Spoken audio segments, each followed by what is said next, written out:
Hey everybody, this is Big Will here, and I have a buddy with me, Southern Comic Geek. What you doing, man? Oh man, just living the dream, just trying to stay COVID free out here. Yep. And I am his next door neighbor, being in Alabama. He is in Mississippi. And we both have the opportunity, as well as both of the two brothers from Two Brothers Comics, to actually go to a convention. There's actually going to be a convention this year. And it's this coming weekend, the 18th and 19th of this month, July. And we're going to talk about it and have some fun and figure out what exactly we're planning on doing. Dustin was not able to make it. He has a side gig that kept him away, and I haven't been able to get in touch with Nick. But so that's why the two brothers aren't here. And I'll have another buddy with me that isn't on YouTube, but me and him will be going together. And I assume you will be coming alone. No, I'll have part of the family with me. Okay. How many kids?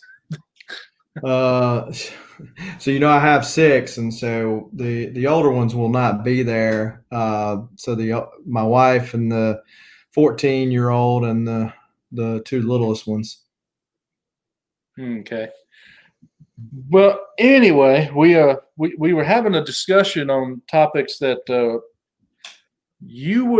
we would probably cause a fight with if we talked about them on air. So I guess we'll leave it off air. Yeah, we don't want to pull your channel off. I'm not monetized, and I can't be at the moment. I don't have enough subs, but yeah, let's not start off on the wrong foot. But anyway, I figure what we'd start with is me. I'll show what I have. I have about, let's see, 1, 2, 3, 4, 5, 6, 7. I have 9 books that I'm bringing to do stuff with.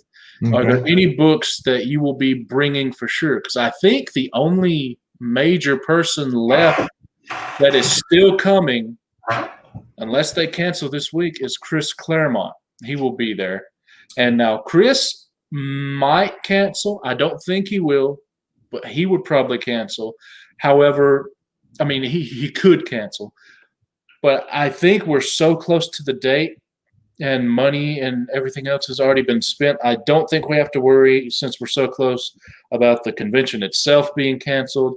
And I don't think we have to worry about the vendors not showing up. So even if Chris Claremont were to cancel, or Austin St. John, or any of the celebrities, I think we would still be able to go and have a productive con, more old school than new school.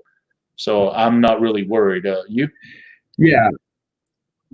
I mean, I think you're supposed to wear the mask and all that kind of stuff, and they're supposed to be pushed out farther than what you normally when you're going down all those rows, everybody's in there like that. I know it's going to be like that. Yeah, that masks are mandatory. They have sanitizer stations set up, and they've widened the aisles. I think they've doubled the space in the aisles for everyone, so you can spread out more and not bunch up. Well, Stephen Butler, to my understanding, is going to be there. He canceled. He canceled. Oh no! Yeah, he canceled within, I think, the last 4 days or so. So he's from Mississippi, so I mean, I figured, well, if anybody's going to not cancel, it would be him. Yeah, I mean, yeah, it's funny. Chris Claremont was born, I think, in Britain or something. Yeah, he's British.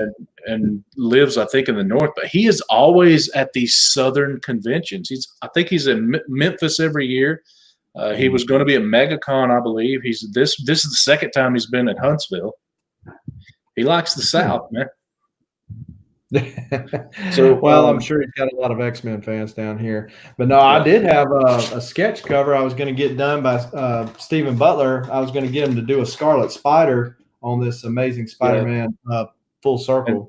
For those of you that don't know, he is the co-creator of the Scarlet Spider. That's his most famous character. I am. Yeah, he did Silver Fables series that she had back in the day.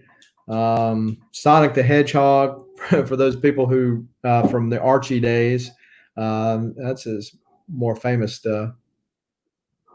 think he did some Archie more recently, but yeah, I'm double checking on what I told you as far as he was on the website, and so I mean, I was hoping the website was a little more accurate. yeah. Okay, I'll have to go to Facebook, but I'm 100% sure, pretty much, that he has canceled last minute. The problem with social media is there's so many different places people post crap. It's not centralized. Right. But if y'all will bear with me, we have one person watching. If you will bear with me, we will figure this out here real quick. Or if you're watching this on the rewind, just fast forward a little bit. Yeah, that worked. Okay. Huntsville Expo, and let's see.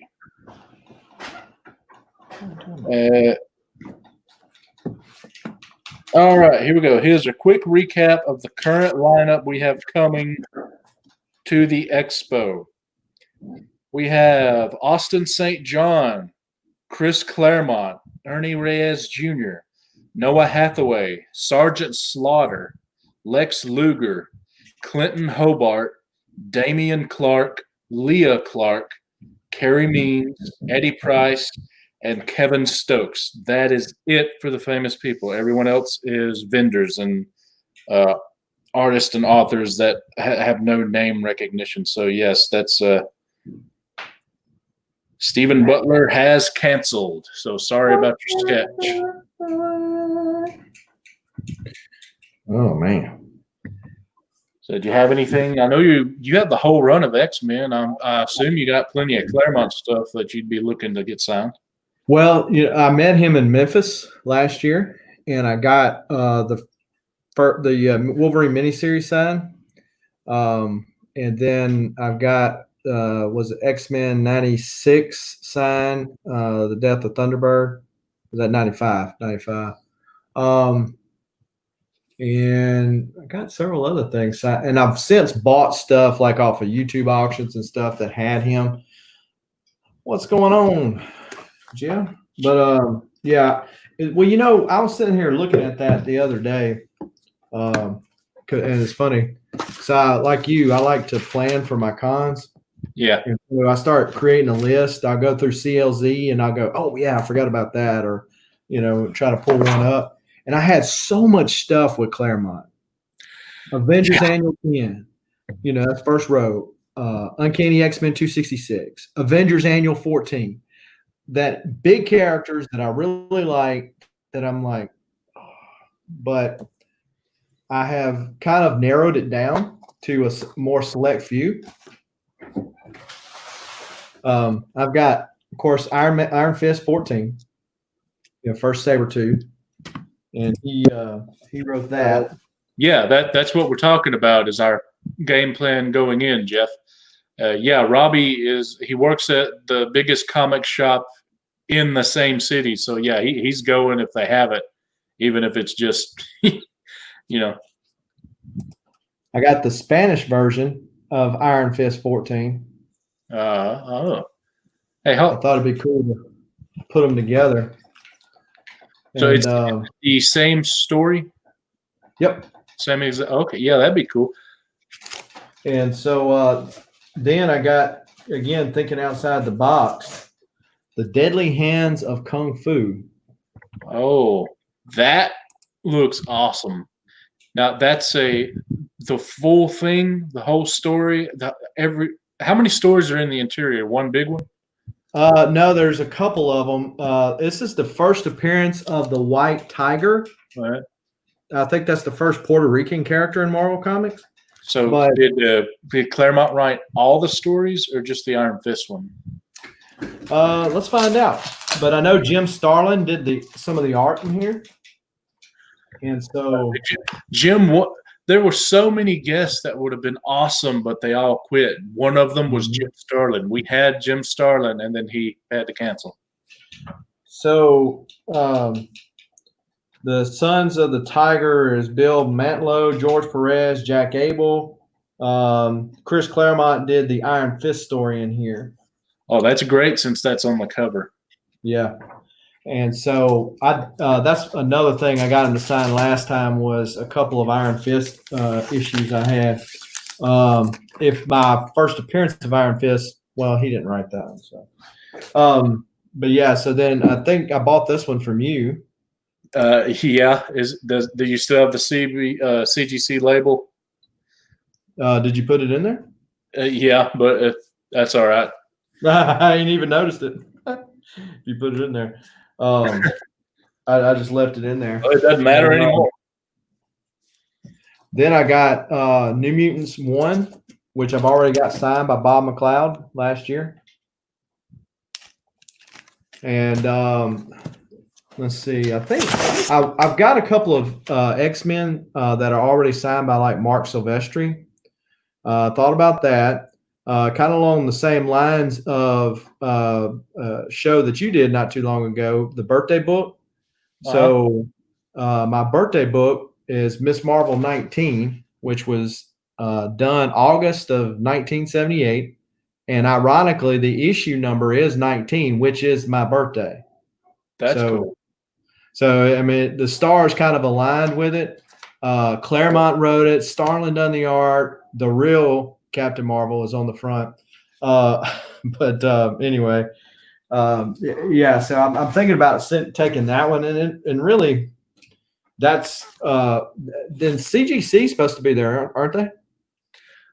CBCS, the company is going to be there with their representatives. A CGC facilitator was supposed to be there, but they also canceled. Okay, CBCS it is then. I was thinking about getting these puppies slabbed.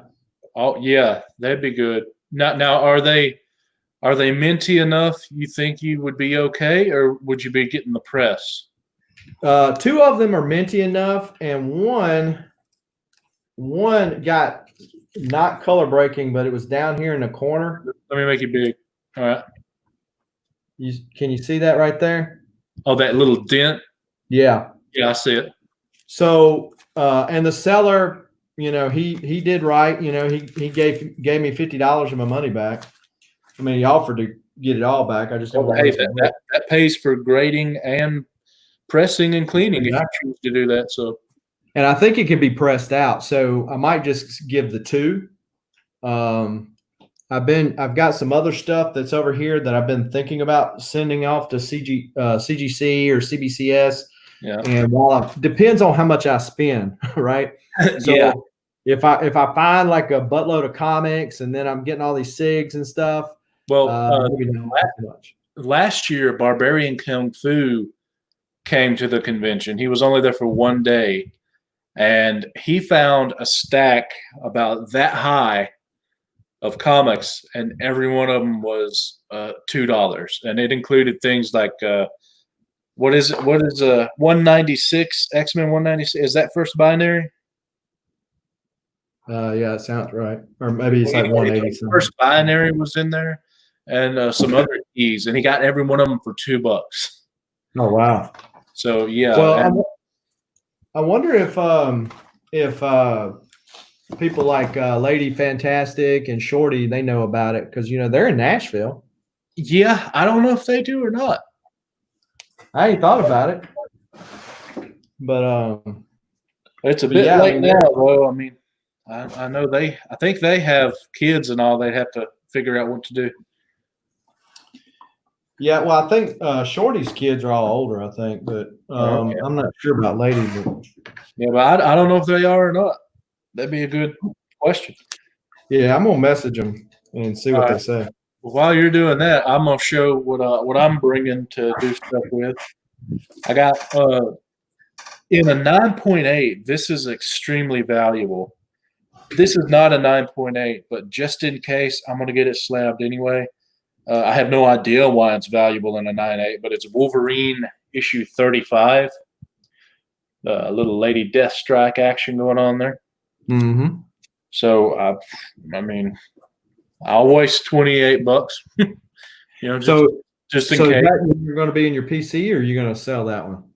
I have no idea. I'm just going to sit on it for a while and decide the answer to that question later.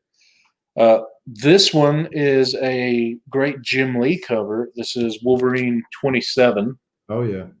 Yeah, get that puppy.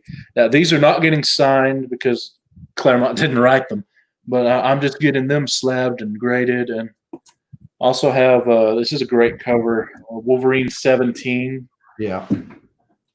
Awesome cover. So, so let me ask your opinion on that, because, some people, they'll get anything signed. They did that with Stan Lee, especially. But, last year when I was in Memphis, these people were pulling out these giant size X-Men's and putting them up there for Claremont to sign it. And I'm like, what are you talking about? He didn't even write it. Yeah, I cannot. That's funny. I cannot stand it when someone has someone sign something and they had nothing to do with it. The only exception is Stan Lee signing Spider-Man. I don't care what it is. I got Stan Lee to sign the Todd McFarlane Spider-Man #1 as well as Todd. And it's just that weird relationship with Stan and Spider-Man. But aside from that, he didn't have anything to do with it. That specific book, he shouldn't get to sign it. And there was some idiot, if you look on CGC Instagram, they have a video where they show a bunch of remarks that Mike Mayhew did. Uh-huh. One of them, someone got him to do a Wolverine on Incredible Hulk 181. Why? I mean, it's your book. I mean, you can do whatever you want. Yeah. I mean, my buddy got a Hulk 141, first Doc Samson, and he got Lou Ferrigno to sign it. Well, yeah. I don't know why you would do that, but he got him to sign the worst copy, and he has another copy that he has slabbed and all that. So at least he knew, I'm going to get another copy if I'm going to do this. Yeah. And that makes Ferrigno probably didn't charge as much for that comic. I know when I got him to sign my Hulk hand, that he charged more because it's memorabilia. But that what Jeff said, if that's true, hey, it's going to be fun, Yep. Also, I'm going to get this thing slabbed just because it's funny. Yarn Man #1. Did you see the show today on Bueller on his Travis T channel? No. So he did the premiere for his Coffee and Comics video this morning, and I started saying something about Yarn Man in there, and he said he's in the chat, because it's premiering, and he says, I got my opinions on Yarn Man. I'm going over to my other channel once this quits airing. So he goes over to his other channel, and Rob Boswell gets on. And Bueller just starts going on this rant about Yarn Man and blah, blah, blah, blah, blah, blah. And Rob's like, dude, we're just having fun, That's all it was like. Wow. Bueller was like, you shouldn't be doing that. That's hurting people. And I put in the chat, it's like, wait a minute, what's the difference between Marvel and these ratio variants that are not going to be worth near what we pay for them 2 weeks from now? I know, it's just funny to me, and that's why I'm doing it. But hey, you know what? Yarn Man wasn't on Key Collector until Big Will sent Nick a message. Oh, is it on there now? Yeah, not that issue 1, but his first appearance is Megaton Man #1, and I got him to add Yarn Man as a character. When you look up Yarn Man, it'll take you to his first appearance. And I also sent a copy. I had 2 copies. That one I'm getting pressed and cleaned and slabbed just because it's hilarious. And the other copy that I had should be opening for Comic Karma on Comic Tom's channel this Wednesday. I couldn't resist. And I also bought, and I'm going to be bringing to slab at the convention, first appearance of Yarn Man and Megaton Man. Megaton Man #1. So you took it a step further. You got the first appearance. Yeah. Yeah. I mean, they're like super cheap, so why not? And then as far as my books that I'm getting signed, I've got now I'm getting 2 of these signed, pressed, cleaned, slabbed, the whole 9. 2 of them I'm going to get signed. I might get slabbed. but probably won't. This is one that probably won't get slabbed. It's Wolverine number 2. Next book that I have is Wolverine number 8. Mm-hmm. Yeah, my copy is the one you sold me. Oh, really? Yeah, it's in a slab. So. I completely forgot I sold you that. Now, this is one that's getting slab signed, the whole 9, no matter what. It's X-Men 244, First Jubilee. This was a red label first gen CGC 8.0 or 8.5. And it has this huge crunching dent or whatever on the back, easily pressable. So if it was an 8.0 or 8.5 then, this is going to be higher than a 9, maybe even higher than a 9.2 after press and clean. So I'm going to get it signed, press and clean, and see how what grade we'll get it back at. And I believe Cobby jumped in. What's going on, man? Howdy. Yes, he is. And then the final book that I'm getting the whole 9 done, signed, slabbed, everything, is Wolverine number 1. That was one I thought about doing, just because it's number 1. I got a pretty good copy of that. So that is all the books I'm bringing to the convention. I might slab something else while I'm there, but it'd be because I bought it there. Yeah. Yeah, and so are there any big books that you're looking for at the convention? Not really. I've kind of started a little business, comic book business.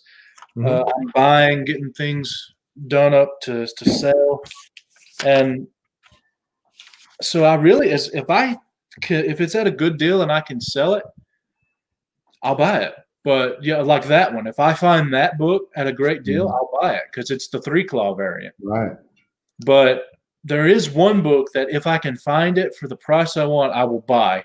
It either has to be a CGC 9.8 or a pretty much guaranteed 9.8 raw Wolverine number 1 limited series.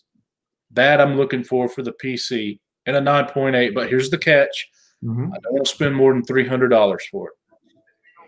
That's slightly below FMV. You got to raw and hope for the best there after you look at it. But yeah, check that one out. This is one I've been thinking about getting slab too. That Rogue.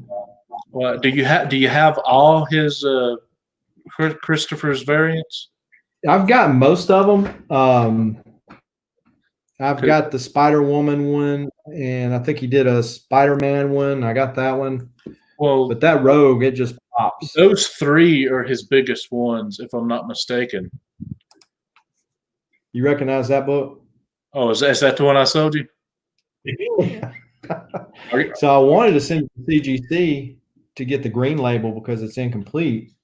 If it's an incomplete book, is it a certain color label it gets with CBCS? Yeah, if it's incomplete, it gets a green label with CGC. CBCS does not have any other colors other than I don't know if they still have it now, but it was the red for authenticate signature, the yellow for witness signature, and then the blue label. And if it's restored, incomplete, or anything like that, it's just notated. Oh, okay. That's it.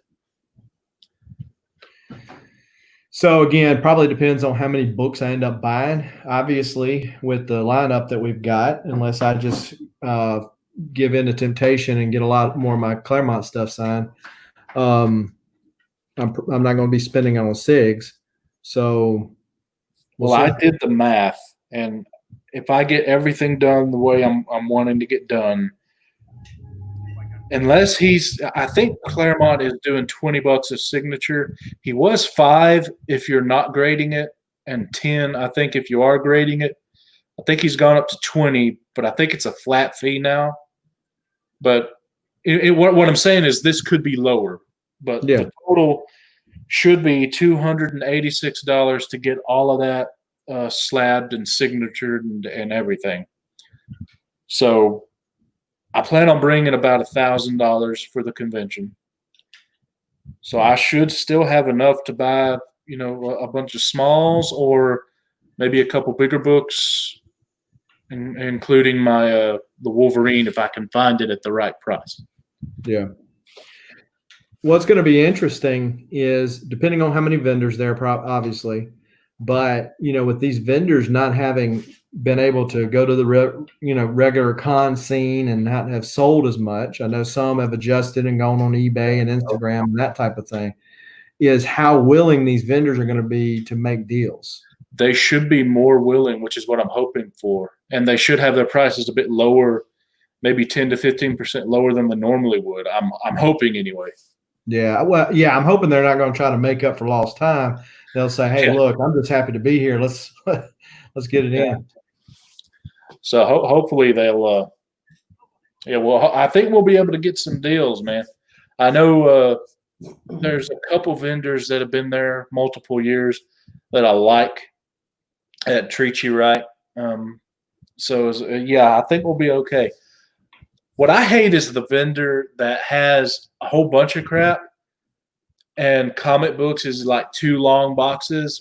Yet they advertise for the comics, and then you're like, it's not even worth my time to flip through. Yeah. Yeah. Yeah. Those are generally the ones that overprice their stuff because they have no clue what they got. They're just like kind of a side thought type deal. Yeah. But what gets me is all the ones that have the hot books that are up, and you're like, you get them down and start to looking at them real good. You're like, man, this is above the graded price. I'm hoping that don't happen as bad. Yeah, I hate to be that guy that just states the obvious. And I understand that I'm the buyer and I'm wanting to get as good of a deal as possible. He's the seller wanting to sell it for as much as possible. Yeah. But I just hate some people make it awkward. Some sellers, they'll go, well, just, man, look, that price is on there. That's a starting point. Let's talk about it. And then you can have an open conversation. But some of them, they make you feel awkward asking, like you just slapped their first child or something. Well, if the price on it is $500 and a 9.8 CGC is going for like $300, I don't think we're going to meet in the middle. So yeah, there's those guys, but I think it'll be a good convention. I got I'm still getting over being sick and everything, so I can't really walk and stand for a long period of time. So I'll be you'll see me there. I'll be in a wheelchair just to help me, be able to roll around, be on the convention floor the whole time. But I also wanted to mention, are you coming, spending time there, and then going back home, or are you going to stay the night at are you at the host hotel? I'm at the Embassy Suites. I think that is the host hotel. I think so. I think so. But originally they had said it was like sold out or whatever. But then I went back online and there were available suites there. So I believe that you're correct. People are like Corona, and they left. So yeah. But so that's where I'm staying. I'm coming in Friday. Yeah, you'll be able to park in their parking lot for free, I think. But across from there is the parking deck, one of the parking decks. I'm thinking if we can't, we probably might want to try to all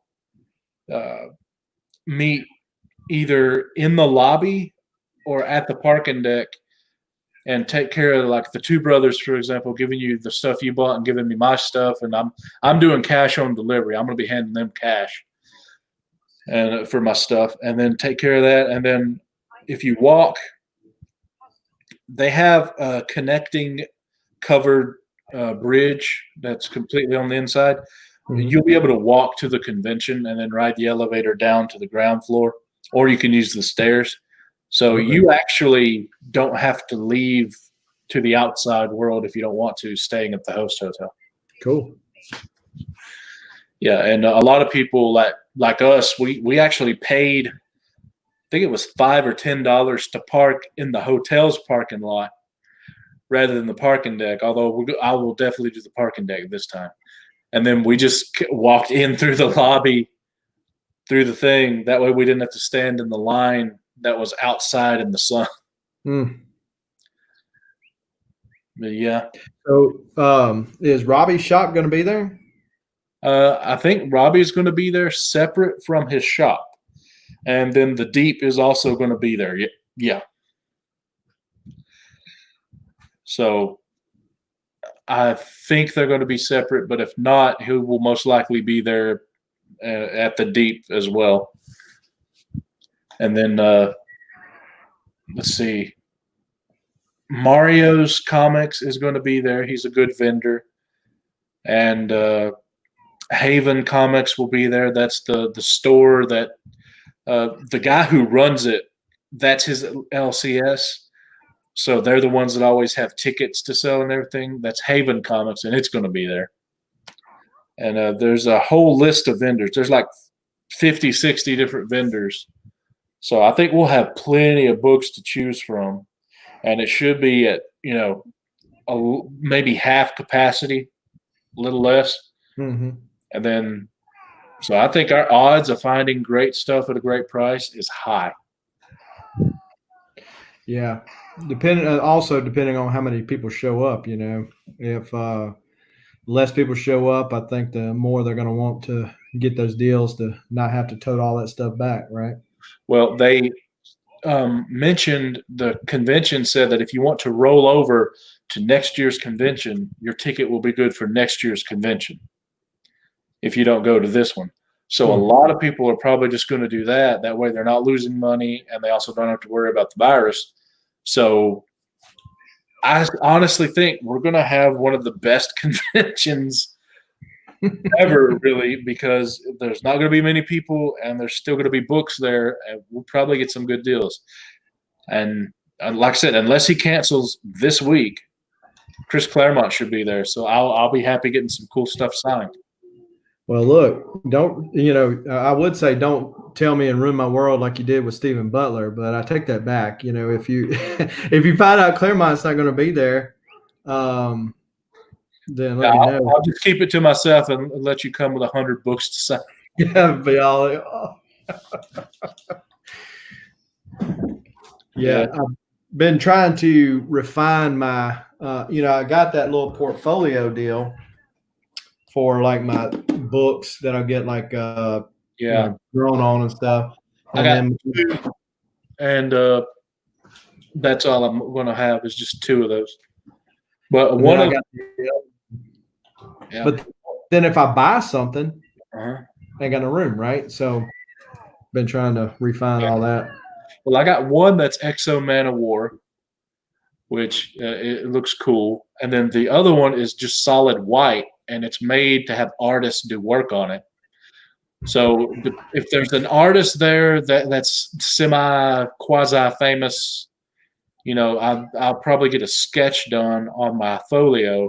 But if there's not, obviously I won't. But I'll have 2 folios. One of them will have these books in it.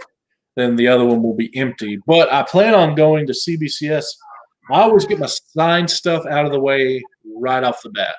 I'll be going straight in, get in line for CBCS to get my witness, go over and get everything signed for Claremont, and then drop all the other stuff off at the booth. So that'll be out of the way, and I'll have 2 free folios to fill up.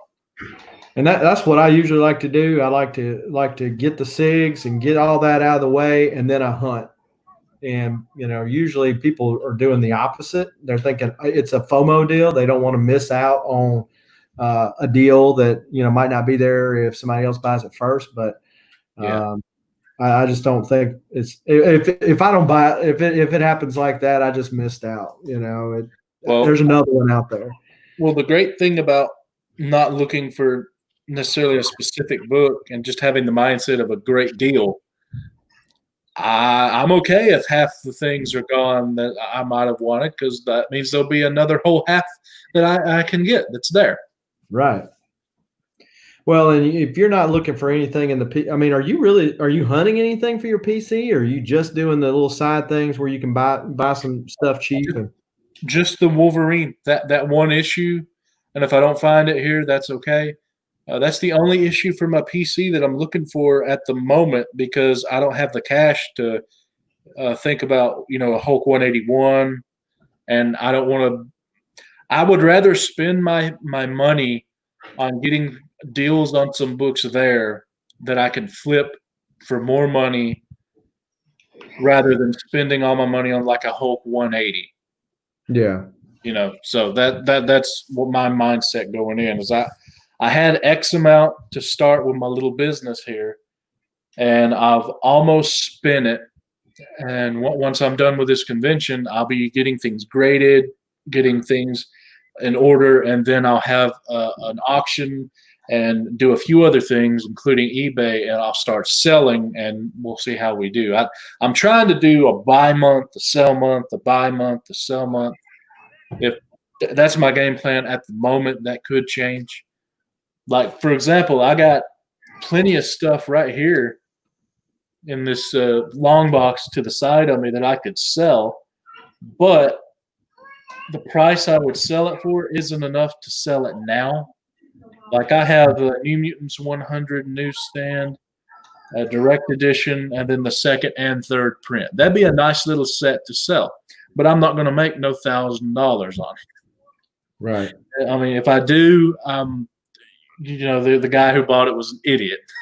And I also have a bunch of Wolverine books that I could sell, but again, not enough profit to fool with selling them piecemeal at the moment. And I got 6 sets of the Savage Dragon Mini, the 1 through 3. So, see, I kind of took the opposite deal. I went to a comic shop probably last month. Yeah, it was last month.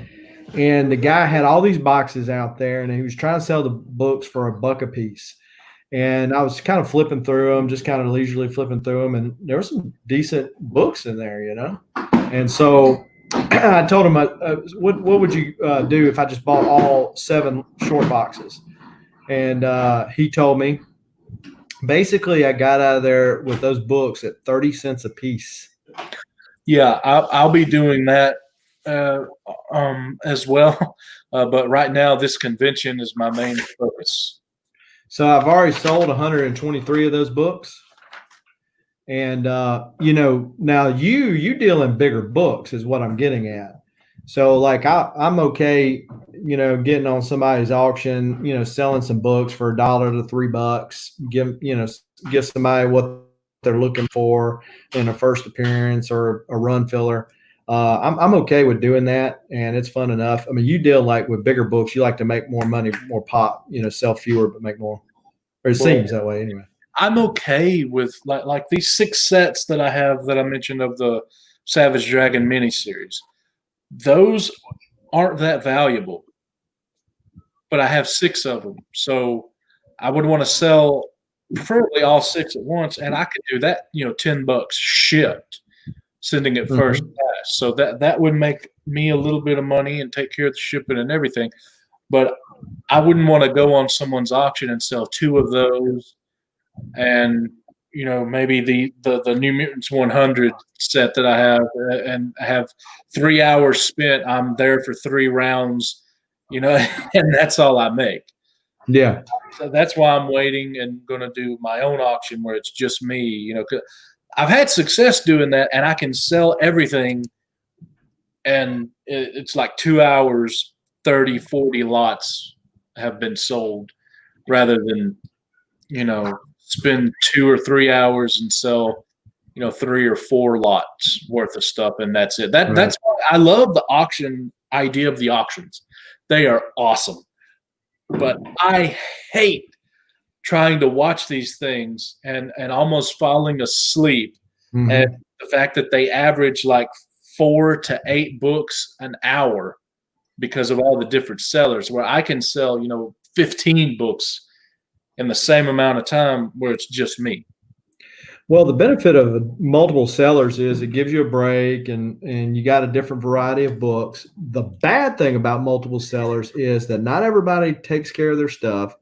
And I don't want to go on a rant, but I've been on multiple channels, so nobody can pin this on any one channel I've ever been on.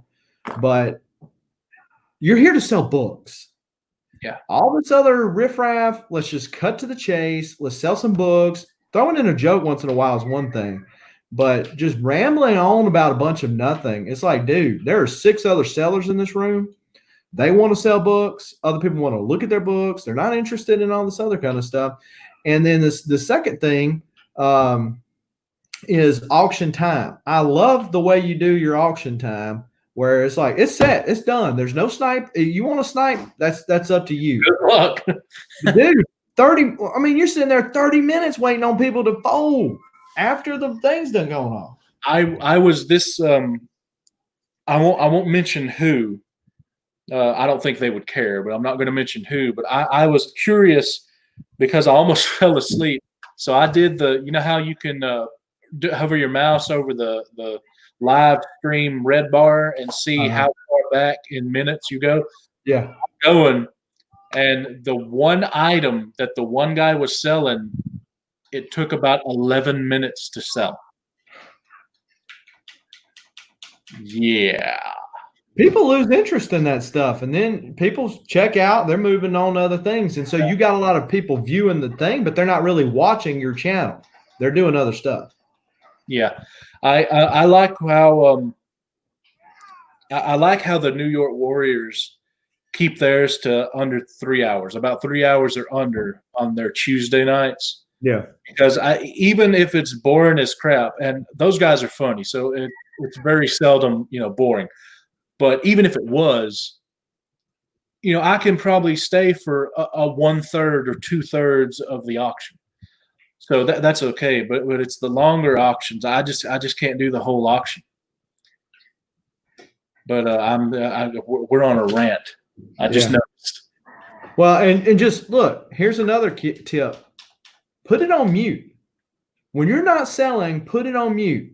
Dude, I've been on auctions, not in the auction, but in the chat watching the auction, and hear a guy like throw down with his wife. I mean, you can hear them throwing down and cussing each other about something. I'm like, dude, put it on mute. And the other sellers are like, oh, hey, dude, you might want to put it on mute. It's just simple stuff like that. It speeds it up. You keep it fun. But people are there to buy books, right?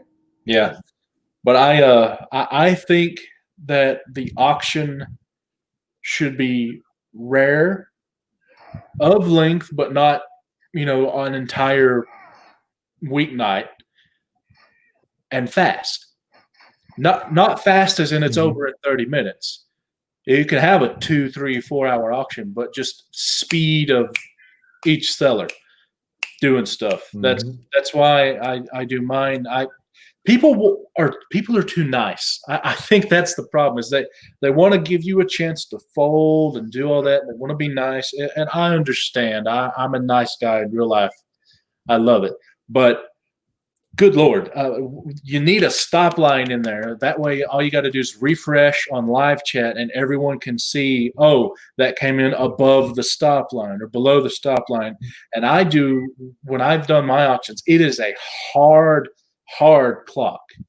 You have 2 minutes. If you don't get your crap in, you don't get the book. And at 2 minutes, we call a winner, and I am on to the next thing. That's it. Yeah, JP mentioned in the comments that let me read them out loud. I can't hardly watch auctions anymore. So slow and boring most of the time, and not every book is fire and to steal. Yeah, that's another reason why I like to keep it fast, and I like having a hype man. That's why I usually have a guy with me like JP or Hialeah, and we're the only ones talking, and I'm the only one selling. And then no, they want every penny they can get. Which I understand that, but I would rather sell 2 $40 books for $30 than one $40 book for $41. Mm-hmm. That's my opinion on that. Yeah. So I knowingly start some things off low enough that someone's going to be like, "Oh, that's a great deal," and I'm like, "Yeah, it's a great deal. I'm going to lose money, but I know you're going to stay for the good deal where I'll make money that's coming up." Exactly.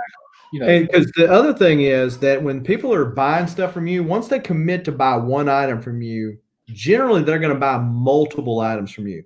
So there might be an item. Yeah, exactly. They might look at it and they go, I want it, but I really don't want it. But since I've already got a box with Will, I'm going to go ahead and buy it. That's where you make your money at. Yeah. And it also helps to know how to grade relatively well. Yeah. You don't have to be an expert. But what kills me is the guys that are like, "Yeah, I'm selling this book right here. It's a really good book. It's in real nice condition." And then someone in the chat wants to know, "Well, what condition is it really?" And they don't want to make a mistake, which I totally understand. So they open it up, take the book, look at it. You ain't looked at it beforehand? I want to be able to have the thing go fast. So ask me what the condition of this book is. What's the condition of the book? It will grade at probably about a 9.2 to 9.4 approximately. See, that's auction prep. And that's what I was talking about earlier. Know your stuff. Have your stuff together. Just a rant. Yeah. But yeah, that's also why a lot of these auctions are weekly. And it's a lot of the same guys. It's because they have this much to sorry, my camera's they have this much to sell, but it takes so long, and they only sell this bit of it, so they got to come on the next week and the next week, and then they finally sell what they want to sell. Yeah, and I don't mind going on an auction that's got like 3 other people on it, right? Because there's a fairly, if they're doing right, there's fairly fast rotation, and it gives you time to move your stuff, get everything set up, and that's fine. But when you got like 6 and 8 people, you're falling asleep behind the scenes. One thing that would help is also having a caller, having one person who is Judge Dredd. They are the law. When someone bids before someone else and it's the same price, let's have Bob be the main guy. Bob is Judge Dredd. Bob, who has it? Bobby Joe Gentry has it. It was like, Jim Bob came in before Tweedledum. Having a caller, I think, would help too, rather than 5 guys try and tell you what's going on. So perfect. So be prepared. What? Yeah, no, right? People say, well, let me see if I can find something, and they're over there digging in their stuff. But I was on an auction the other night bidding on something.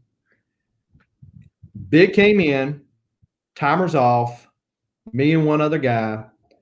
So their rule is that once that other guy folds, nobody else can come in. That's the rule is in most places. Yep. The guy folds. The next comment that comes in is somebody else that hasn't been in the mix jumping in the deal. And I'm like, okay, well, I want it. They come on, they're like, well, there's a lag, and the chat saying that we ought to let them have it. What? That is why the stop line will solve all that problem. All you got to do is refresh on live chat. Boom. They either were in at the time or they were not in. Cut and dry. Everyone in the chat can see it. But the seller, to his credit, did the right thing. He's like, no, he was in before the deal. The other guy was out. You see that comment about Two Brothers? Go ahead with your thought. Well, no, I was just saying that he did the right thing. He said, hey, look, Jason was in before, the other guy was not. So we're going to give it to him. Because I was going to tell him, I was going to fold after that. I was like, I ain't even doing this no more. Even though it was still a good deal. But I would have been so frustrated with them just breaking the rules because there's no rules. Yeah. That's why I don't understand. It's the niceness thing I was talking about earlier. I just sent it, Dustin.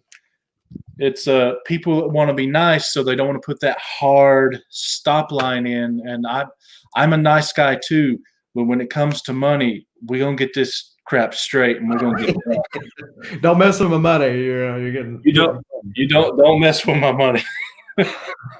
I love everybody. I'm a nice Christian, but you don't want to mess with my money. You owe me $1.50. Don't give me $1.25.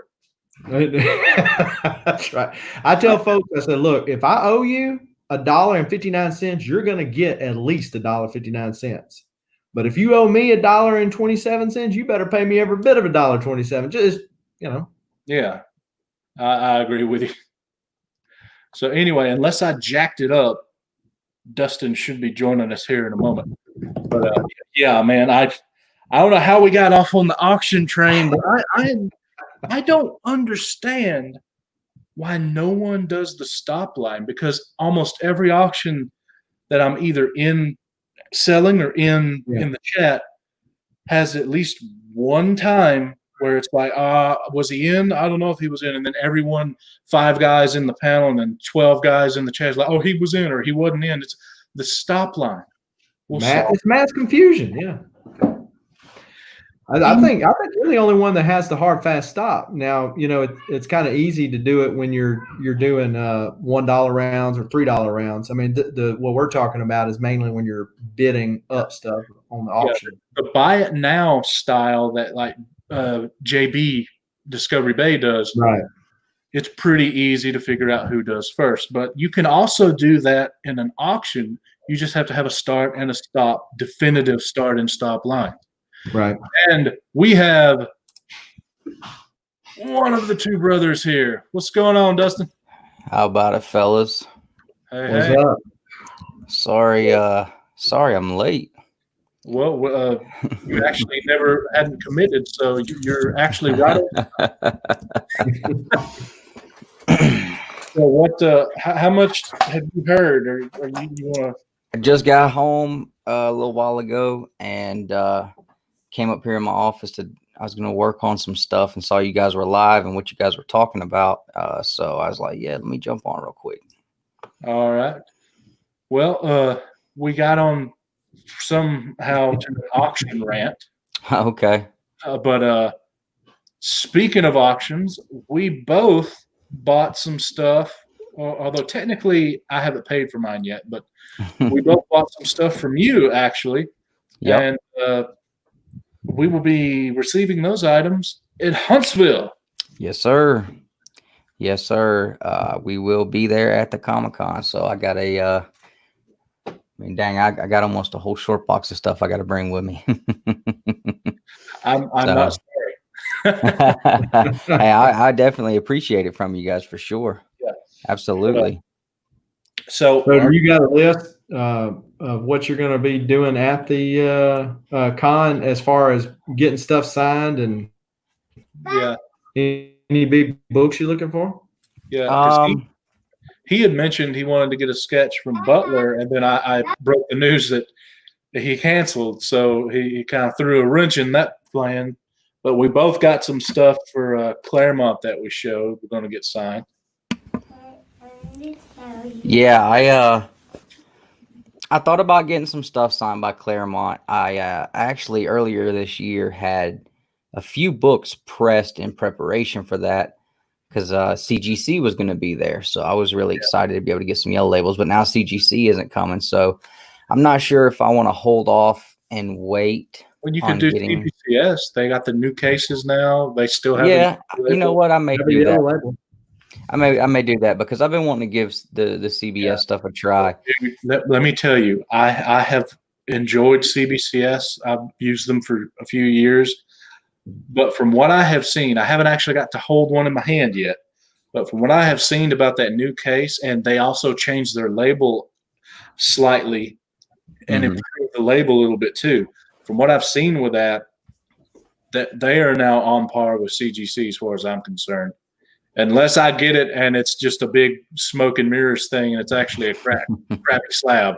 Unless that happens, dude, they're good to go. I'm still going to use CGC and everything, but I will also use CBCS, especially for signatures. Yeah. Reggie showed off their new cases, and he seemed to think they were pretty good too. So yeah, everyone who's shown them has said that they're good and that they like them. Jim Mint did one. mhm. Economics and Comics did one as well. From one of my back bones. Oh, okay. All right, bub. But yeah, so I mean, I've got the I've got both of the Wolverine #1s from the limited series and the first ongoing. So those are two. All that? Mm, #1? nah, that's the first. That's the only one I've ever bought for me. I bought me one and I bought Nick one. Mine's a newsstand. It's not a. It's probably not even a 9.0. Oh, well, never mind. It's probably like an 8.5. But the all my Wolverine stuff is a 9.8, so I want mine at a 9.8. The only thing I'm willing to have not in a 9.8 is Hulk 180, 181, and 182. Yeah, no doubt. For obvious reasons. Yeah, no doubt. And I can agree with that. But yeah, I may take those two and let him go ahead and sign those. I'm gonna carry them with me just and see. But as far as books I'll be looking for, I would love to be able to find a good deal on a Ghost Rider #1. Yeah, that's one I'm looking for right now. I've bought a bunch of Captain America keys lately, and I think I'm pretty good on those. Outside of an Avengers 4, I've pretty much got all the Captain America keys that I want that are obtainable for me. I got Submariner one, so now I'm kind of like, all right, where do I move on to next? And I really like Ghost Rider, of course, Harley Davidson guy. So he obviously is one of the characters that really I enjoy reading and collecting. So a Ghost Rider 1 would be really cool to be able to wander up on a good price on. Ghost Rider 1 is one of the prizes for that Spider-Man booth's show today. Got an email about that. And I have 7 order numbers that will be eligible today. So maybe I'll win something for once. Yeah. Good luck on it. Good luck for sure. There's also New Mutants 98 and ASM 300 in the pile for today too. So I'll take any of them. I don't care. Yeah, no doubt. Yeah, those are all winners for sure on those. So is there a certain grade that you don't want to go below on that Ghost Rider 1? Yeah, I mean, Ghost Rider 1's not an expensive book, so I'd love to be able to. Yeah. I mean, if you compare it to like a Spotlight 5, Ghost Rider 1 is like a dollar bin book. So I'd love to pick up. I want to pick up a Raw. I'm a fan of picking up a Raw book and a higher grade for a way cheaper price and sending it to be graded myself. So I'd love to pick one up. I want to get around it. I want at least a 9.0. That's what I'm looking for. So I feel like that book in a 9.0 is at a decent enough price. Are you going to try for Raw and get graded? Or yeah, absolutely. That's how I do a lot. All my any of the big books, I buy them raw and then I send them off. It's riskier, but it's cheaper. And that's my thing. Yeah, I try to make sure that I'm looking the books over well enough to be able to make a good enough choice on whether or not this is going to hit the grade I want. I much prefer buying something of size raw in person than I do online, because you can buy something online and depending on the quality of the camera, I mean, you can buy a 9.0 that's actually a 6.5 and it look like a 9.0 to you, but right. In person, I'm never worried at all. Yeah, exactly. Absolutely. And I know how to grade well enough. So yeah. And I'm not super, super great, but like the last CGC haul I did, outside of one book, I was pretty much right on the money with what I thought every single one of those books was going to come back as. That Fantastic Four 112 being the one that I was wrong on, because to me, I thought that book was going to hit a 7.5 at the lowest, and at least maybe an 8.0. And you can look it over when you get it and tell me what you think. Yeah, you can look it over when you get it. Tell me what you think. But I really thought that book was at least an 8.0. I didn't think that it was bad enough to be a 7 at all. I got this 7.5 Captain America 100 back here, and to me, that Fantastic Four looked better than the Captain America 100 back here looked. And I thought it looked a lot better than my Submariner #1 that I got a 7.0 on. So I was just like, I don't know. But, who knows? I've seen people crack a slab, don't even have it pressed and clean, send it straight in, and it comes back a higher grade. I forget who it watched a video series on, but they cracked and resubmitted a book 3 times, and each time it came back a different grade. Economics. Okay, yeah, maybe that's who it was then. He did one where he sent it to all 3. Here's my problem is, if you don't press and clean or you don't get a signature, why crack the book out? If it comes back a higher grade, congratulations. But if it comes back a lower grade, it might be because of the grading service, or it could be because you took it out of the best protection it has and sent it through the United States Postal Service. Yeah. Yeah, that's true. But I will say CGC, those shipping kits that I did the review on, they're pretty good. I mean, it's pretty much the same stuff I would use normally. If you don't want to spend the money on Geminis, and bubble wrap, then by all means go for it. But that's what I was gonna say. It's pretty much the same stuff we typically would use anyway. Literally is pretty much the exact same stuff. Which surprised me. I wasn't expecting. I was expecting like some kind of. I really didn't know what to expect, but when I got it and opened it up, I was like, oh, it's just a Gemini and bubble wrap. Like I've got piles of this stuff sitting over here in the corner I could have just used, but. For the raw comic, in my personal opinion, the best way to ship it is in a Gemini with some boarding on the front and the back of the bagged and boarded comic with some bubble wrap. Mm-hmm. You don't even have to use tape. I use 0 tape on a Gemini. Yeah, I didn't either. I closed the Gemini itself. And I double boarded my books, and I had them all pressed and cleaned as well. So, but what about you guys? You guys got any? I know you probably already talked about it. Anything you're looking for, or somebody you're more looking forward to seeing up there out of the guests that are left? Out of the guests that are left. That Claremont was my one and only ever since the Starlin and the other guys left. And I never really cared much for Stephen Butler because his big thing was the Scarlet Spider.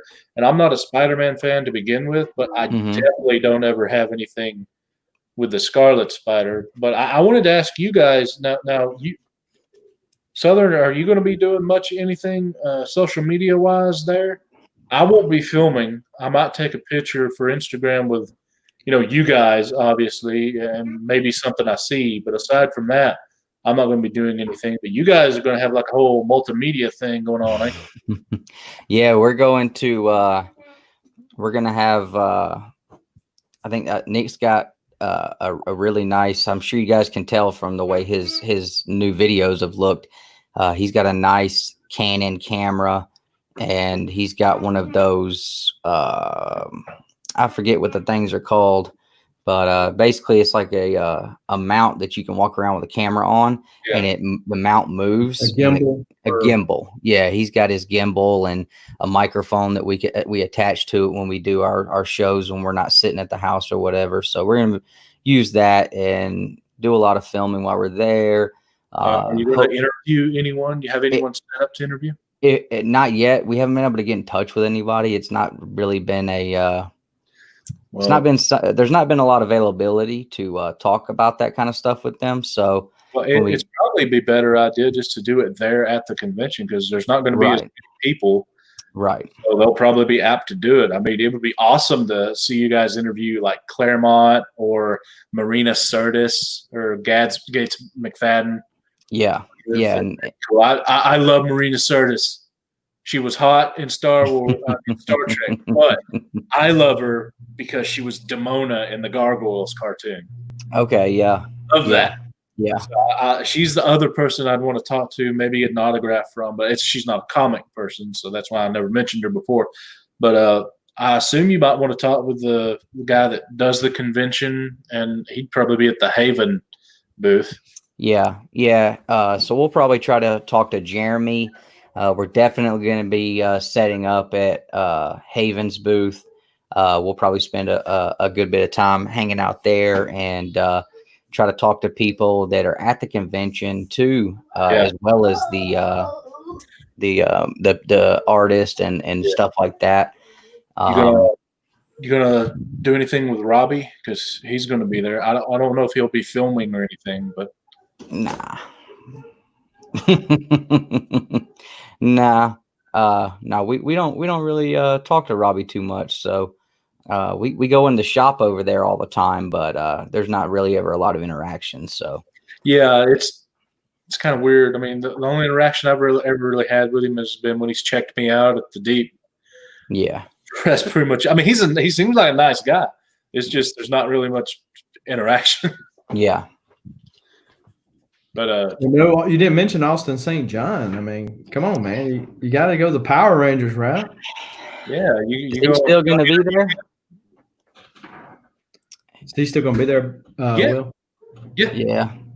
I mean, I don't know. I don't know if I'll. We'll see. Maybe. It was you know he's there. Yeah. Yeah. I mean, it's cool that he's going to be there. If it looks like nobody's standing at his booth and he, is up for it. Dustin, you sound like you're just really disappointed that he's the only Ranger you got to choose from. Especially when JDF was going to be there. Yeah. I had money saved up, books pressed and cleaned. Yeah, I had a lot of plans for when he was going to be there. This 1 of 100 right here. It's either a 1 of 100 or 1 of 500. I was gonna crack that open and have him sign it. Yeah. It's a hard cardstock variant, so yeah. I mean those things are like they're pretty much a guarantee anyway. And so I was gonna have him sign that. And I had like 5 or 6 other books I was gonna have him sign and have them graded, but he's so expensive too. Hey, look on the bright side though. He said he's guaranteed he'll be here next year. Yeah, absolutely. And I've met him before and had some stuff signed by him. I haven't. You have? I have not. Okay. They didn't advertise it at Dragon Con, so I completely missed him. But I saw Billy and the Black Ranger. I forget his name, and I know Billy's name. Walter Jones. Yeah, Walter Jones. And he just canceled not too long ago. Yeah, and I met Austin St. John, but no, I have not got to meet Tommy. Definitely want to meet Tommy. Just say hey, get something signed maybe. Yeah, he's pretty cool. They do a small Power Rangers convention that they started, and last year the first time they came to Atlanta, and I took my kid and he was there, and I got a variant that I got out of the Boom Studios local comic shop day blind box, and it's a 1 of 500. There was only 500 prints. So I had him sign that. I had him sign my year 1 hardcover where he did the forward in it. And as we were walking away, he grabbed my kid's White Ranger action figure and signed it for him, which now is, of course, on display in my room. Let me have your toy, son. Why? Because he didn't even want it. He was crying when I turned around after I was telling Jason, thank you. My kid was crying because Tommy wrote on his toy and he didn't want it anymore. So I bought him a brand new one and we were both happy. So it worked out for everybody. But yeah, he's a nice dude. He's really cool. A lot of people complain that, he's stuck up. He doesn't want to talk to the fans. And it's like, I think a lot of people aren't understanding the fact that he's only there for a certain amount of time. and he's usually got multiple thousands of people standing in line who have been standing in line for hours. So he can't stand and talk to you for 20 minutes about your entire childhood and your love affection towards him. You know, Joey Fatone can. yeah. The biggest thing I was excited to talk to him about is he rebuilt his dad's knucklehead Harley Davidson, and that thing was he was in the middle of this process when I talked to him, and man, he had it completely stripped down. He put a green metal flake paint on the frame. The suicide shifter was cool. He took and actually put his Green Ranger Power Coin logo like that right there on this coaster. He put that on the suicide shifter. I mean, the bike looked really, really good. So I was kind of just talking to him about the bike. I was like, I'm sure he, has 2,000 people here that are going to talk to him about Tommy the Power Ranger. It's like, maybe I'll be different, talk to him about the motorcycle. And he seemed to enjoy that, it's kind of like give him a break from the regular things that he's always talking about. But yeah, I think he gets a bad rap sometimes because people want to talk to him for a long time. And it's like, man, you got to understand this he's trying to get to all his fans. And that's one thing he always does is he does not, even if he's only supposed to be there for 4 hours, if the hour 4 is up and there's still 100 people standing in line, he will stay there until those 100 people in line get what they came for. So it's pretty cool. But are you guys going to be there both days or just one? Just the one for me. Oh, okay. I live near there like Nick does, so there's no excuse for me not to go both days. Right.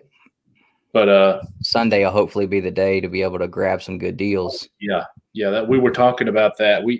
This has the potential to be one of the best cons for books in a long time, because there should be guys who haven't been able to let stuff go that need to get it gone, and there should be a lot less people. So we're both hoping for a great convention there. Yeah, because of that. And that's what I was telling my wife. I was like, I kind of feel bad, but I said, you got all these vendors who they go around and buy books and get these things ready for these cons every year. And here it is July and they have not been able to do anything with them. So I was like, as bad as I feel saying it, I'm hoping that they're going to be so eager to make some money that they're going to be willing to make some good deals and let some stuff go. And I agree, but don't feel too bad, because the difference is they were going to sell it to you for $500 when the FMV is $350. Right. Now they'll sell it to you for $375 when the FMV is $350. We're going to make their money. Exactly. Yeah, you're right about that for sure. So hopefully we can come up with some good stuff. That's for sure. I like what Dave Ramsey says. Like, if you want to buy a $100 TV and you try all your best tactics and wheeling and dealing, and the man paid, $98 for the television set, you're not going to get him to go much more than $2 down from $100. Right. No matter what you say. Right. So I don't ever feel too bad when I beat someone and give them to get me a good deal, because it's up to them to not let it go, and lose money. If they do, they're either an idiot and they deserved it, so they'll go out of business and won't be, being a drain on society, or they're strategically doing it. Yeah. Yeah, and I don't think that any of them will lose money, even if they make, $50, that's something. So, yeah.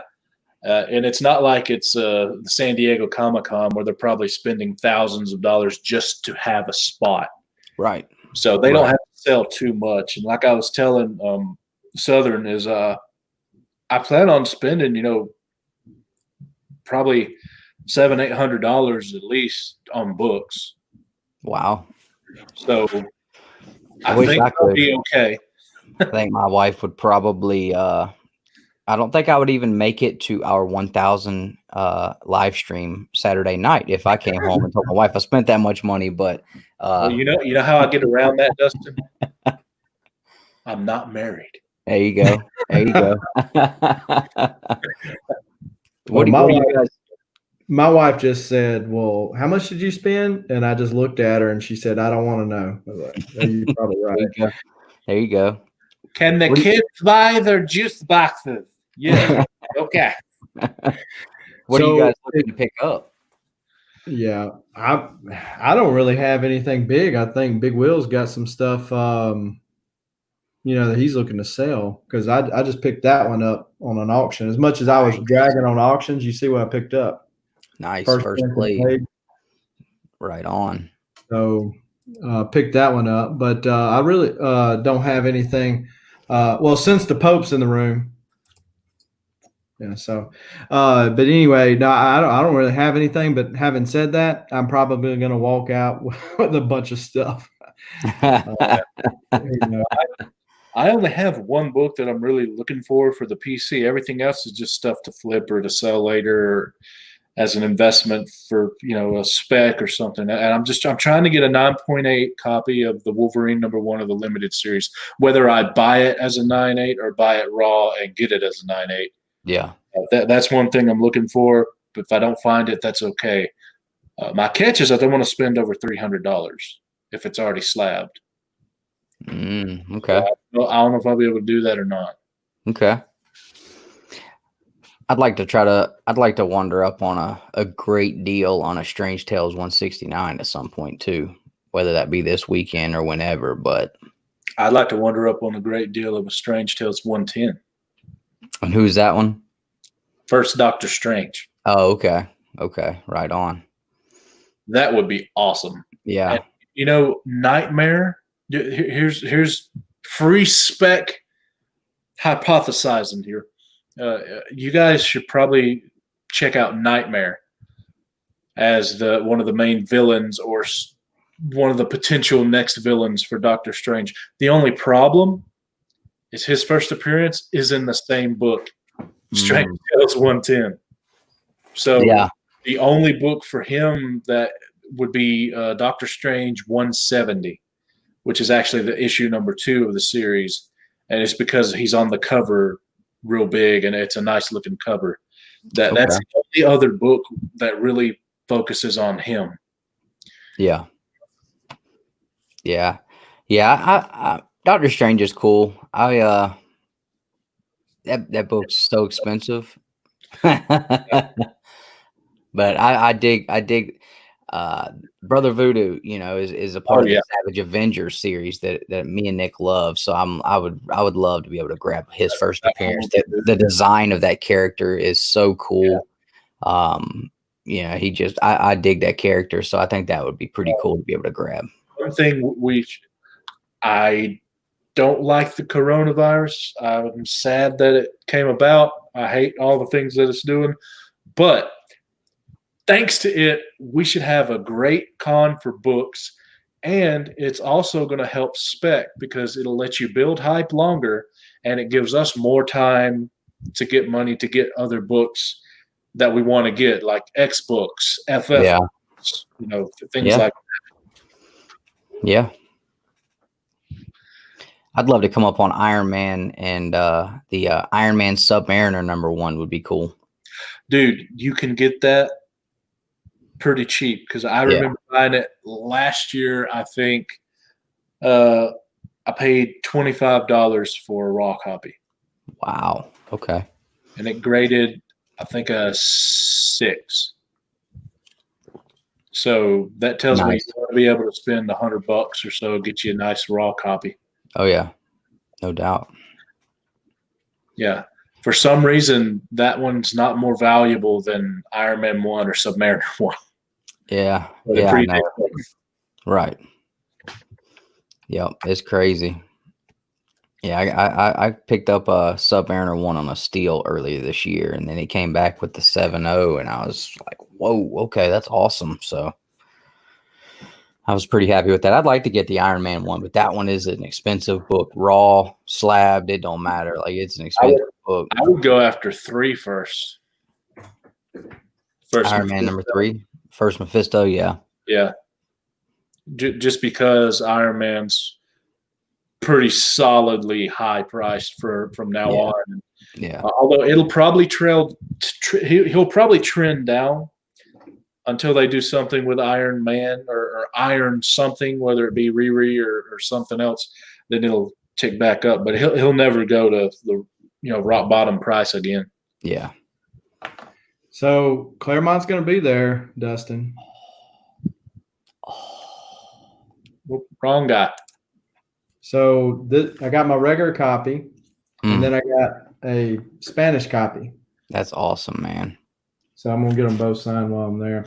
Nice. I got this Iron Fist. It's probably not going to grade as high as yours did, Dustin, but I got this with the whole set. So Iron Fist, I think it goes through 15 or 16. And anyway, got the whole set for $200 Nice on eBay. And so if this one grades, I got Geek Aficionado to press it for me. Okay. If it grades, and I asked him his opinion, but if it grades for what he thought it was going to, then he would. It was worth the whole box, Yeah, no doubt. Iron Fist one, Iron Man's on the cover. The rest of them just free. Yeah, I mean, because even like a 7.5 is like a $200 book all day. So like I said, man, I mean, yeah. And see, that's another reason why you can't figure out, what you might be wanting to go up there and buy. Crap, you done bought everything this year. You got the 180, you got the 181, you got the 182, you got the greatest book that's ever been published right there in your lap. Plus you got it in a Spanish version. I mean, what else is there left to mark off your list? You got the Nabisco Wolverine 145 yet? No, that could be one. That could be one. I'd love to get that one myself, but I tried to get Bub to sell me his, but he ain't gonna do that. He ain't gonna do that. But I've got 253 comics that are on the list, but most of those are a couple fillers here and there. Batman 227 would be a nice one. Probably recognize that cover right there. I would rather have Detective 31. Okay. I'd like Detective 27, but that's but you're saying that's the homage. That's the cover that it homages to, right? Yeah. That one is. I have a small list of stuff that I would like to have in the PC one day. That is the most expensive book. Nice. Last time I checked, a 0.5 was like $8,000. Whoa! It's gone up since then. I would have such a hard time spending that kind of money on a comic book. I wouldn't, because that would mean I have a lot more than that just sitting in the bank. Yeah. Did you see that giant size X-Men one that I got for $300, Big Wheel? I think so. I posted on IG. I didn't know if you had seen it or not, but they had the whiteout on it, the old liquid whiteout. Oh, okay. Do you think that a good cleaner could get that off? Well, all it does is dry and create another surface that you can write on. So, is it on the cover? Yeah, it's on the front cover. I would think they could probably get some of it, if not all of it, off. If it was on the interior, it'd probably seep in. Yeah. But I'll be on the cover, maybe. But I don't know. I'm not an expert or anything. I haven't had that problem. But yeah, I think so. I know there are some guys that will use and I don't know if this is something that they can pick up on when you get it graded, and if they can pick it up, it would probably end up coming back restored. But there are certain guys that clean books, and you can pay, usually costs more than a standard cleaning, but they'll use certain chemicals and do like a chemical cleaning on it. So I don't know if that would be something that would get that off. But again, like I said, I don't know if that's something they'll pick up on and it would come back as a restored or what. But yeah, I mean, I wouldn't think it would be too hard. I've scratched that stuff off of other stuff with a fingernail before, so I don't know. And of course, there's something under it, right? That's why I put white out on it. But the at $300, even if the thing was a 2.5, I mean, those things are going more than $300. Yeah, this time last year they were affordable. the guy at the comic shop, I don't know what he was thinking. I mean, he's done it forever, but yeah, that's true. But he was like, it was for $400, and I go, what you got up there? There's no spine splits. Usually down there at the corner, it'll start coming loose. There's none of that on this book. And he said, well, they didn't notice the white out, so I'll knock $100 off. That was without me even asking. So I go, okay. Nice.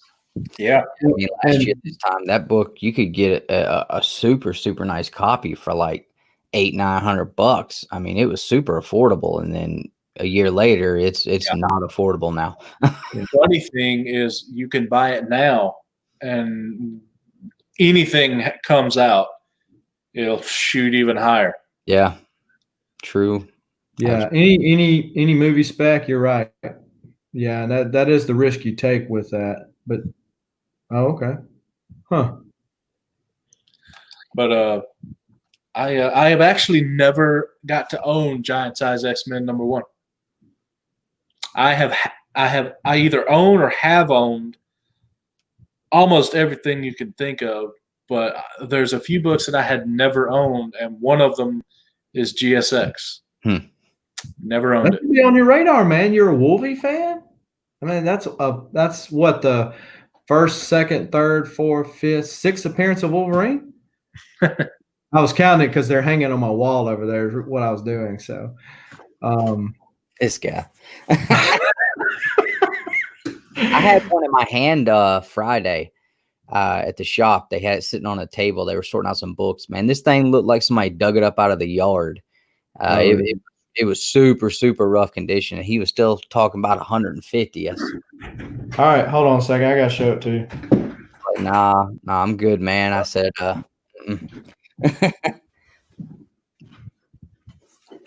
yeah, no, I've never owned it. I mean, I generally like Wolverine solo stuff, so most of the stuff I've always owned, aside from his first appearance, has been the Wolverine titled. Okay. Books. But yeah, man, it was always an expensive book. Even back in the day, GSX-1 was an expensive book relative to other things. So I just never got it.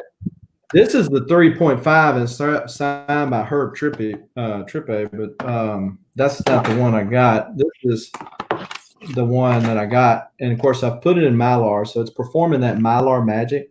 Mm-hmm. But yeah, usually the down there at the bottom it starts splitting, but it's not split at all. But since this is not like a regular comic, you can't really press it all that hard to get the stuff out. But I mean, it's got some stuff that I think's lightly pressable. Mm-hmm. And there's the whiteout right there. See that? Can't even see it. Yeah, you can't really see it all that much. That's what happened at the comic shop owner. He bought it and didn't even realize it was on there, which the kid wrote his name down here too, and right here. But I ought to bring this one to Huntsville with me, Big Will, and I'll let you give your professional opinion on it. Well, hey, but you could always test out CBCS's pressing and cleaning service with it. Yeah. Well, see, and this one right here, of course, the only way I can keep that yellow label with CGC is to send it through them, which I do not like their pressing and cleaning service. But this one right here, it was not pressed at all. So, of course, I might just forego CGC and just go CBCS. Why? Because I got the tie. I don't know how old Wink is, but I was wearing these ties long before Wink came along, just not on YouTube and where he made it popular. But hey, you were talking about Yarn Man earlier. Rob Boswell did the Yarn Man song. Yeah. And Rob, you weren't here earlier, but I was mentioning how you went on Bueller's show, and Bueller went on his rant about Yarn Man, and you were just like, "What?" So I bought mine and got rid of it already. I'm getting this graded and slabbed. I was real close to doing that with mine, but mine wasn't high grade, so it was probably like an 8.5. And this is his first appearance. I'm also getting hit. Yeah, Megaton Man, right on. Because it's funny. Yeah. Well, see, what you could do is post that on IG when they come back, and then like tag Bueller on it. There you go. Yeah. And Rob and Comic Tom and Chaos and Comics and Old Wolf. Right. The whole gang. Yeah.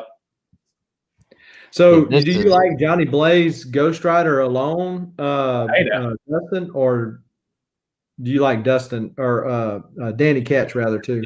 Dustin, do you like Dustin? Yeah, that's what I like I'm just into the Johnny Blaze Ghost Rider. Gotcha. Yeah. He's into the right Ghost Riders, what he said. I like the OG old school stuff. But yeah. So were you just selling your Captain Americas? Did you have doubles of them? Because I know you were collecting them, and I saw you were selling some on that auction the other day. Yeah. So I put that 100 up. There you go. Yeah, that was the one I was considering. I might just take with me and get him to sign it. I really was wanting a higher grade on this 100 up here. So I saw what it was going for on eBay recently, which was a lot more. It's literally on eBay. The past couple sales have been like $100 more than what Go Collect's been showing right now. So I don't think it's updated for this month's sales. And so my thoughts were I was going to get rid of that one, the 109 and the Fantastic Four, and put all that towards getting as high a grade possible on the 100. But sounds good. Then I put it on my wall and I was like, 7.5 is not that bad. So hey, man, if not for this convention, you would have sold it the other night, probably. Yeah. The 109, I'm going to take the 109 with me. I may do some wheeling and dealing with Josh over at Haven Comics with that one. He's got some stuff on his wall that has been sitting there for like a year that I think I'm probably the only person that's even asked him about it. And it just happens to.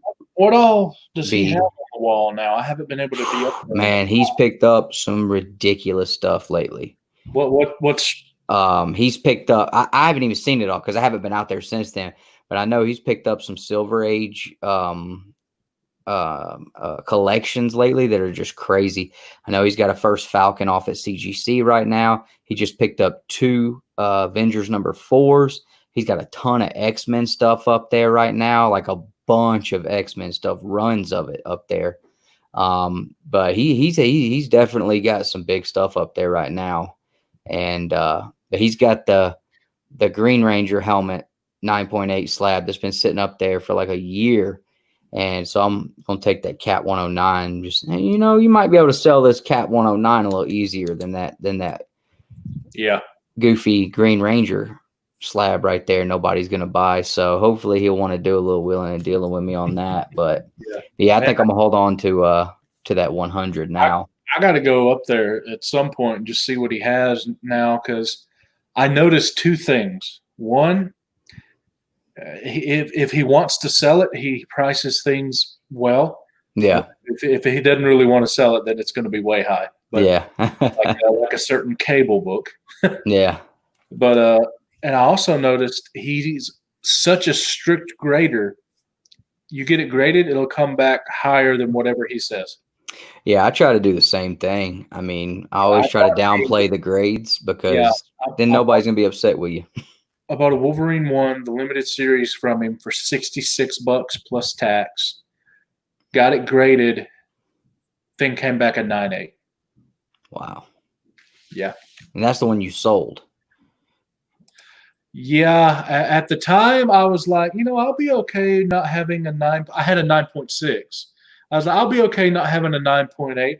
And then, people like this guy right here, Matt, and everything. I got thinking, it's not that expensive to have 9.8, and it just having all 9.8s just is so nice. And all the other Wolverine stuff I already had was 9.8. So I sold the 9.62, and I'm like, I'm just going to get me a 9.8. And I haven't got it yet. Mm-hmm. Yeah, this is mine. Like I said, it's a newsstand, so that's cool. Yeah. That adds a little more value to it. But you can see it's got, spine ticks here and there. But, I mean, it's not a bad copy, though. I bought the whole set of Wolverine, the miniseries, all 4 issues, and there was an extra issue 1 in there. So Nice. 5 books. And it was, I think, $65 or $55 shipped off a website called hipcomic.com. And I didn't know anything at that time when I went to Memphis Comic Con last year about grading. I didn't press none of them. I sold the extra number 1 I had for $30 on eBay. And so got most of my money back there. The highest grade I got when I got them graded after I got them signed by Claremont was a 9.0 on issue 2. Oh, boy. But the rest of them came back 8s. Nice. And I think that I probably could have got an 8.5 on 1 had I just pressed it. Okay. So Either one of you guys got these here from 145. Bueller was actually talking about these the other day, but he missed one of them. So this is the other. They had the regular cover, and then they did the silver foil one, and then they had the gold foil, which is Have, but don't have. okay. This one right here is actually kind of a pricey book now. Somewhat, yeah. More than I would have expected. Yeah. $90 and 9.8. Yeah, which I thought was wild. I mean, and these are both 9.8 candidates for sure. I just haven't sent them in. Oh, I didn't realize that was on the back. That must have been on the back since I bought that book. I don't know what that is. that's Wow. Wizard Zero. That's an homage to 181. Yeah, Wild Thing. The That's battle with the Incredible Hulk. Community Children of Wolverine, I believe. Okay. In the Marvel Universe 2, that Mayday Parker is the spider person there. That's in that universe there. Yeah, it said right there, Daughter of Wolverine. Okay. So that's a good book. I tell you, on that book right there, so when I got out of collecting back in the early 2000s, back then, errors, nobody wanted errors. Right. If you found one that was messed up, you threw them in the trash. That's why they're all of a sudden worth something. So I had that same mindset coming back into collecting. There is an error to that particular book where the claws have no foil on them. Right. I found that book in a dollar bin and didn't pick it up. I thought it was just a regular print. I thought they just had a regular cover without the foil. Yeah, there is, I think, but there's the other one that's the error. Okay. version. How do you know it's the error? Look on Key Collector. Okay. It's been a while since I looked at it, but I'll have to download. I need to download that app one day. I've never You don't downloaded have it. the app? I mean, I don't have the paid version, but I mean, I have it. Nah, I mean, I don't ever really spec on anything, so I Well, never found it to be useful. For spec, it just lets you know what is a key, and why Okay. it's a key. Or like if you're like, why is this book so expensive? You can look it up on Key Collector, and it'll be like, oh, it's the first appearance of Jim Bob Flapjack, or whatever. Yeah, I hear you. Yeah, I'll have to download it at some point and check it out. Have to check it out for sure. It's a very useful app. I don't pay for the extra features like the key alerts or whatever, but I mean, nice app. Besides, most of the things that you would get a key alert on that show up on the hot list in 3 weeks goes back down. Yeah. so there is a gold version according to Key Collector. That's a second printing gold edition, and of course, Key Collector's prices are kind of whatever sometimes. But like Will does, I don't use it for spec either, really. I use it to be able to have an easy place to access key appearances for characters. Yeah. But the 145 error variant with the that's direct edition with the bone claws, is $1,000 according to them. So, Oh wow, nice. but then I didn't remember where I found it. I go to different places. Like I was in Atlanta, that time I met you. I go to all these different places, and then I forgot where I saw it at. It was probably gone by the time I got back anyway. But yeah. So Dustin, I wanted to ask you guys: do you park in the parking deck across the street from the host hotel? I have no idea. I've never been to this event before, so Well, I have no idea. This is the first time. What you want to do is park in the parking deck across the street from the hotel for two reasons. One, you can hand me that short box full of books that's mine, and I can just take them from you there, and we don't have to fool with anything else. And then once you walk across the street and go in the host hotel, you can go through the bridge to the convention center and just take the elevator down and not have to wait outside. Okay. Yeah, right on. I'll tell Nick we need to do that, because I know like we got to get there early because we get to get in 30 minutes before it opens or something like that. Yeah, I will be there at least, probably earlier, but at least 30 minutes before start time. Just because. Yeah. So not that I'm worried about a line this year. Right. Yeah. Before I was like, all right, we get to walk in 30 minutes before everybody else. We won't have to stand in a big line. We can go just kind of have 30 minutes to do whatever we want to do. And now it's like, well, it's not like we're going to probably have a humongous line of people, but yeah, well, I'll definitely tell them we need to do that. Yeah. Well, I don't know about you fellas, but I think we pretty much talked it out. And what we got? So this is a book that my local comic shop had, and back whenever I don't know if you guys remember, I held a live auction at the shop for them, and I came up there for a week and was helping them dig through boxes and boxes and boxes of books that they had just sitting somewhere. They hadn't looked through them, and this was in there. And this is Pre-Code Horror. This is number 8 of Out of the Shadows, and I was like, man, you need to get this pressed and cleaned and get it graded. And he's like, maybe, I don't know. So we started looking at it, and I'm like, at a 0.5, dude, this book's going for like $300. I said, this is not a 0.5. This is higher than a 0.5. And so I just got it back from getting pressed and cleaned. So I'm going to be sending that off soon. I'm interested to see how that does. That's pretty cool. It's the first time I've ever had a Pre-Code Horror book in my hand. I have before. They're pretty cool. Oh, yeah. But anyway, as I was saying, I think we pretty much talked it out. Thank you guys for joining me. Thanks, everyone in the chat. We, for the most of the time, it was one person watching. We got 4 in here right now. We got up to 8 at one point. So thank all 8, 12, however many of you were watching. We appreciate you. And I don't know about these other guys.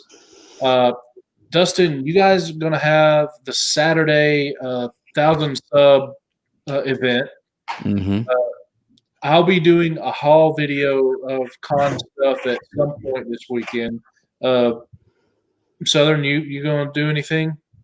Yeah, I'll probably do some random videos while I'm up there and some posts myself. Nothing to the degree of Two Brothers for sure. But yeah, I'll post a few things to IG, but that's pretty much it. Well, all right then. We'll see everybody later. Thank you guys for joining us in the chat. Thank you too for joining me on the panel. Absolutely, man. Yes, sir. Later, y'all. See you then.